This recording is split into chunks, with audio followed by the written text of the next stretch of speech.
ஒரு தாய்க்கும் தகப்பனுக்கும் மகனாக பிறந்து ஒரு ராத்திரியிலே அதுவும் எங்க சிறைச்சாலையில் பிறந்து கொடுமையான வாசம். தங்கைக்கு பிறந்த ஒரு காரணத்தினாலேயே கம்சன் அவர் அவ்வளவு சித்திரப்பட்டு, என்ன உயிர் இன்னைக்கு பிறந்த நாளைக்கு இல்லை, இந்த உயிருக்காக தனது உறவை,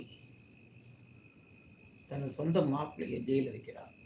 ஒவ்வொரு குழந்தையா இந்த குழந்தை கொண்டுருமோ அந்த குழந்தை இந்த மரண பயம். இந்த கிருஷ்ணர் பிறக்கும் போது ஒருத்தி மகனாய் பிறக்கிறான். அந்த ஒரே ராத்திரியில சிறைச்சாலை கொடுமையான கதவுகளை இது பண்ணி அடுத்தது நேரம் எங்க போறான், நர்மதா ஆற்று கடந்து ஆயப்பாடிக்கு போறான். யசோதா வசதி அவளுக்கு குழந்தையாக